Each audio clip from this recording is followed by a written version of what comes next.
Hello math learners, so for today we're going to proceed in surface loads.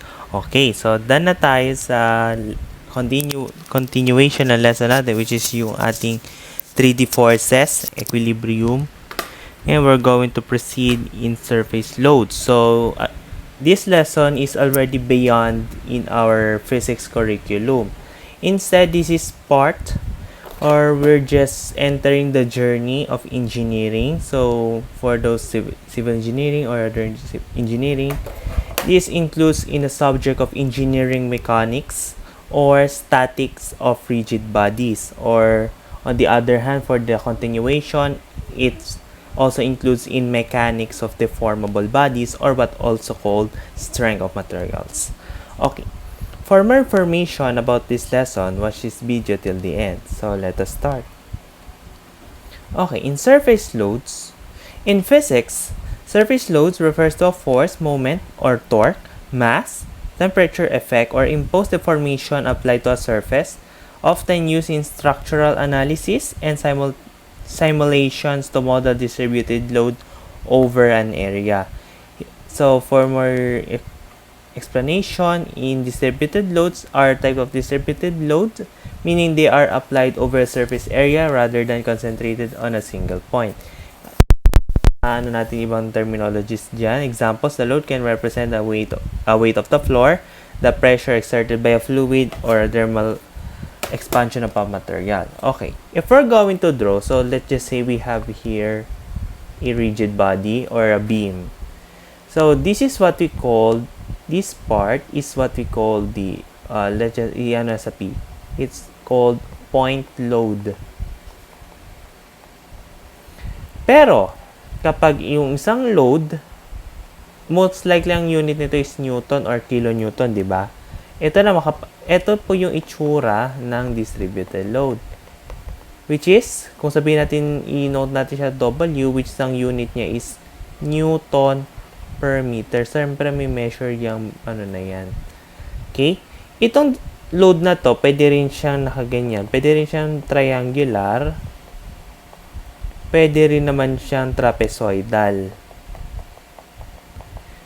Depende yan sa given. Okay? Applications. Surface loads are commonly used in structural analysis software like FEB-IO or FEM to model the effects of external forces on structures. Ganyan lang po yung mga kapag tayo po ay magano tayo ng structure, magde-design as an engineer, 'di ba? Civil, but ano. Types of surface loads. So actually second year pa lang ako. Kaya ano pa lang tayo? Mathematical explanation pa lang. Okay, forces, this can be normal perpendicular to the surface or tangential or parallel to the surface. Okay?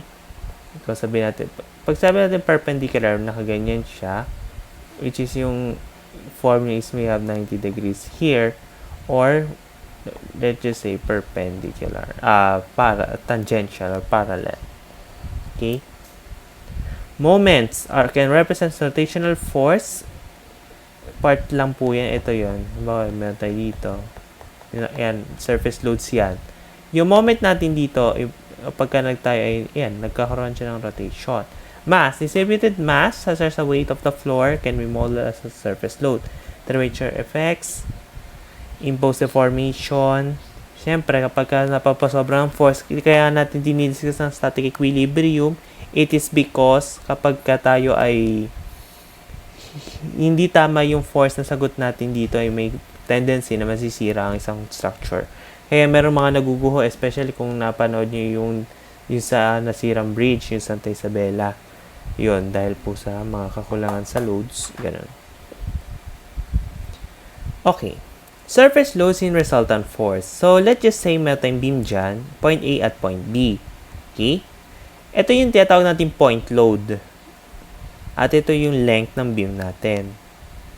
Sabihin natin ito yung measure niya mula point A hanggang dyan. Para sa point load, di ba tayo ay nagano ng resultant force, summation of forces due Y. Meron lang tayong negative kasi, di ba, pababa yan. Okay? Ito naman, ito. Torque. ang torque natin, di ba, is lever arm times force. Clockwise positive, then ayan. Actually, kung tutusin, meron pa siyang ano dito. So, this is a hinge. Meron tayo ditong AY at meron tayo ditong AX. Ito, meron tayong BY. Actually, pwede nyo pa i-add yan dyan. Pero yun lang naman natin dito is just for demonstration. At kapag ito naman, paano po yung surface load nakaganyan? Naka-Newton per meter siya. Which is, kapag nag-surface load tayo, summation, so ganyan po mangyayari. Medyo familiar lang yung part na to kasi rectangular siya.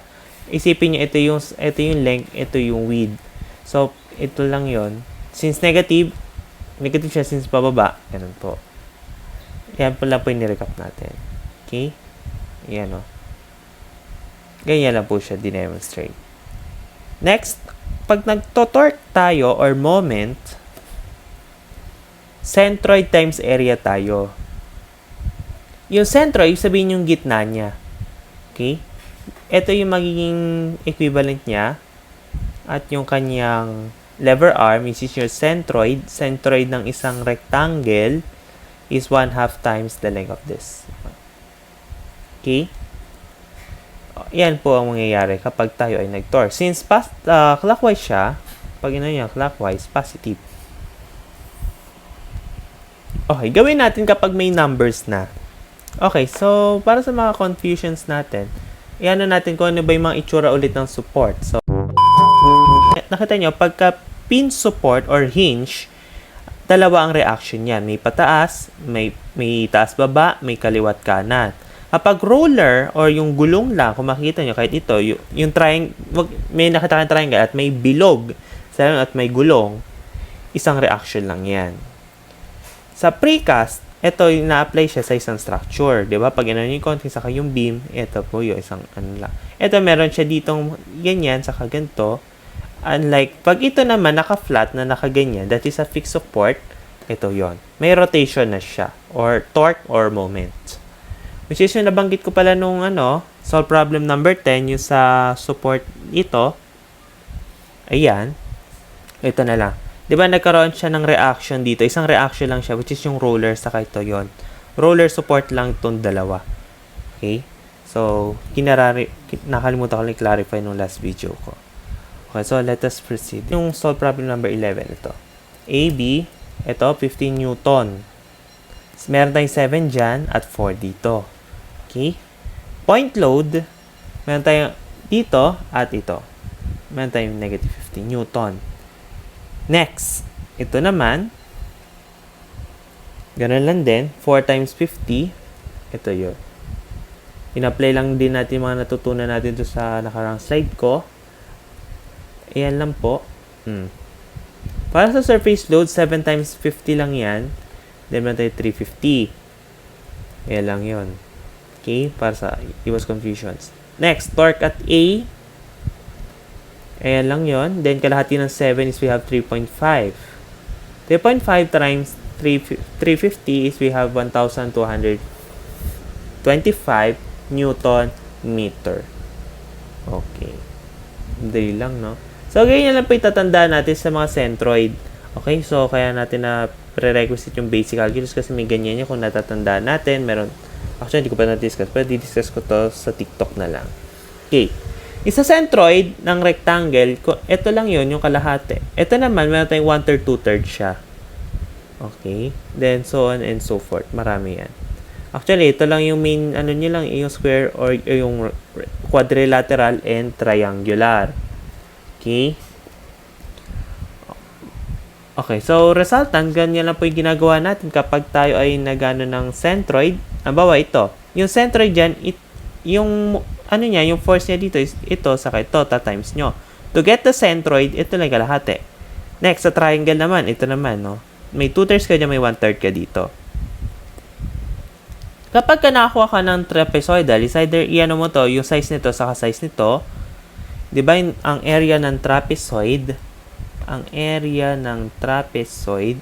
is we have here 1/2 times base 1 plus base 2 times height or A plus B kung tawagin nila. Kasi 'di ba sa isang trapezoid, this is your height, this is your B1, B2. Okay? Median times the height. In other words. Okay, ganyan lang po yung ating sa trapezoid. Or, kapag kung malakas ang trip nyo, pwede nyong gawin area ng triangle plus area ng rectangle. Kaso nga lang, magiging ano dito is B2 minus B1 sa triangle na to. Which is, ang total kasi nito is B2. Ito naman, B1. Okay? So, the dog is barking. Okay. Ito lang yung height nyo na i-retain nyo lang. Okay. Ayan, parang ito. Di ba? Nawala. Okay. Find the resultant of the distributed load acting on the flat plate shown and sketch its point load. Okay. Ito, achievement ko to. Medyo sarili kong ano to. Sariling problem to. Okay. Paano kung nakaganyan, naka-triangle siya at meron tayong 50 kN per meter? Okay, yung triangle natin meron tayong 50 dyan, saka 7. Ang area ng triangle natin is 1/2 times base times height. Ganyan lang po yung mangyayari dito and we will have 175 kN. Okay, to get the centroid, ayan yung centroid natin. And kapag i-apply natin dito, 7/3 saka 14/3. So, 7 times 2/3. Ito lang yun. Okay? Tapos, 7 times this one, ito yun. Okay? Dito niya ilalagay yung centroid na 175 kN. Yung ating demonstration. Ang ginawa lang naman natin dito is yung nag-sketch lang tayo. Then, kung gusto nyo hanapin yung torque, is the torque at A, 0 clockwise. Okay, tapos ang gagawin lang natin dito is we have here 175 times 14/3. Okay, ang magiging sagot lang natin po dyan is this is just for demonstration lang po, is we have here 816.67 kilo Newton meter. Ito yung tamang sagot. Kung gusto niyo hanapin, pero may reaction pa dyan. Ang lang natin dito is demonstration how to evaluate the distributed loads. Ngayon, punta tayo sa katotohanan. From the figure shown, calculate the point load force R if x sub 1 is 2 meters. So, this is symmetrical. So, kung sabi, 10 to, diba? So, meron tayo dito 2 meters saka 2 meters. 2 plus 2 is 4. Kung i-minus sa 10, itong x2 is magiging 6 meters na. Okay. Ngayon, kung magsa-summation tayo force at Fy, ayan. Parehas lang yung force nila dito kasi ano naman sila symmetrical naman. Then, kung gawin natin, R plus R is 2R minus 15 times 10. Ito lang yun, yung load 15 saka yung 10. And meron tayong 75 kN. Pero kung tutusin, kung pwede nyo naman siyang summation at Fy equals 0, tapos kung magano tayo dito, meron tayong R, tapos magulo lang. Iano ko na dito sa aking sketch, yung ating solution. Ayan. Okay.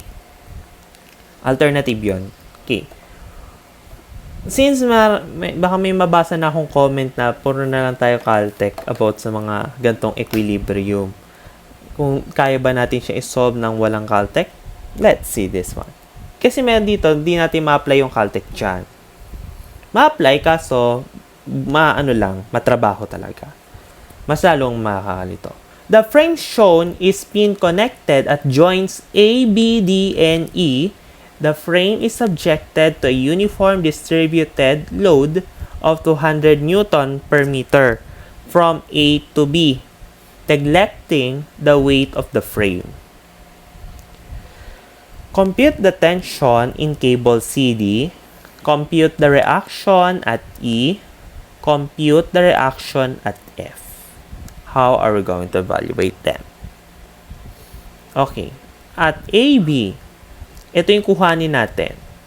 Mag-conclude tayo, since pababa itong load na to, mag-ano tayo dyan na reaction at A sa Y at sa X. So, as sa B.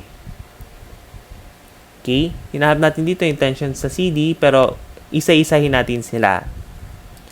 At meron siyang measure na 18 Newton since pinoroject lang naman natin siya. Ito lang yon mula dito hanggang dine. Okay? Ngayon, mag-torque tayo at A. Para iwas confusion, kasi kapag nag-Caltech tayo, sabi ko nga nung mga nakaraang videos, ang Caltech ay ginagamit natin if the number of unknowns is equal to the number of equations, doon apply si Caltech. Apat to. So, hindi ganun ka-apply si Caltech. So, ang ano natin dito, ang technique natin dito, kapag di tayo gagamit ng Caltech, unahin nyo lagi mag-torque or moment. Okay? So, since physics terms tayo, torque na ang gagamitin kong word. Okay. Nag-torque tayo at A. Ito, yung mga, mga hinge to, mga pako. Sa mga pin supports. Which is, kaya tig-dalawang reactions yan. Okay? Kapag rollers, isa lang. Since, siya, pin, dalawa. Okay? Ngayon, since nag-torque tayo at A, mawawala tong reaction na to. Yung AY saka yung AX. Yung BY ang meron dito saka yung ito lang, yung distributed. So, yung BY times natin sa 18, minus yan, plus, ayan, nag-rotate ka ng clockwise dyan, 18, tapos yung centroid, which is yung 9. Okay? So, ito, nag-counterclockwise, ito, nag-clockwise ka dyan. Ang lalabas ngayon is 1,800 Newton. Okay. Medyo kaya pa. Kaya pa to. Okay.